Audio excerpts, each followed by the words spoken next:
Hey guys, welcome to Learn Tiếng Viet with Daika. Today we're going to be going through our second lesson, which are adjectives, or as labeled here, adjectives 1. I'm just going to be covering some basics with adjectives. This will not be for all adjectives. These adjectives will be compatible with adverbs of degree, like lum and quá, which come after the adjective.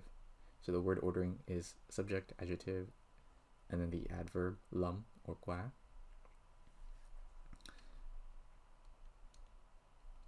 So let's get through it, yeah?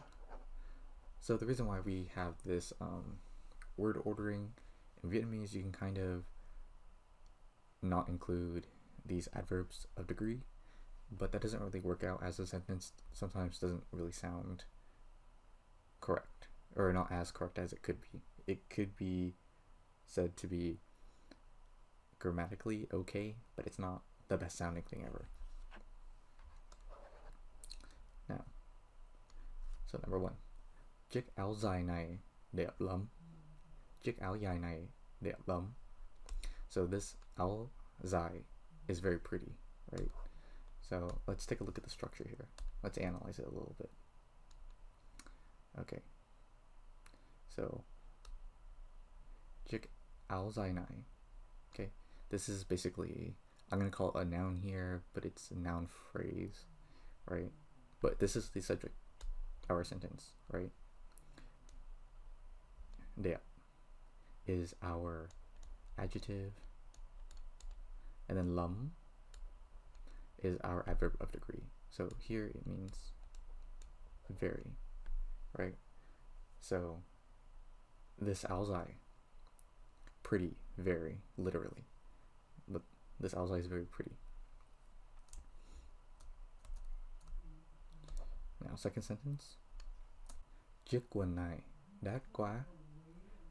Chiếc quần này mắc quá.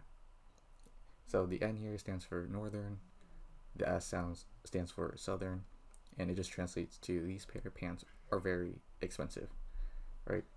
Now, same structure. We have our subjects first. Then we have our adjectives, right? And then last of all, we have, again, just to analyze the last sentence. Quyển sách này giỏi lắm. Cuốn sách này giỏi lắm. So we have our subject here, our adjective here,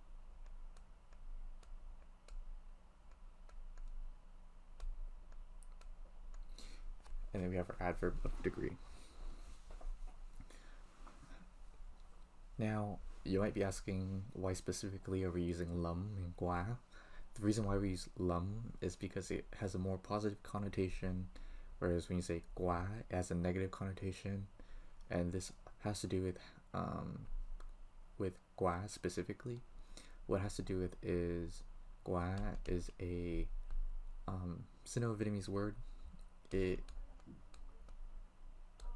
comes from the word that means to pass, or can mean excessive, right? And that is why it has more of a negative connotation, because it can mean something is excessive in a sense, but it's also very. It means very, but has a connotation of excessive. So this is excessively expensive, but we translate it as very because that's what it means. And yeah, that's basically, with most adjectives, it'll cover about 80% of adjectives in Vietnamese. This won't be everything, and things to mention are, when it comes to adjectives in Vietnamese, you don't connect them with la. Okay, we do not use la. That is to be, but this is for like nouns. But what we will use are adverbs of degree. So things like lum or qua, which translate as very, but sometimes you can translate them as is. Most adjectives will operate in this manner of subject, adjective, adverb of degree. There are certain adverbs of degree that will go before the adjective, but we'll cover those in a future lesson. And thanks for watching.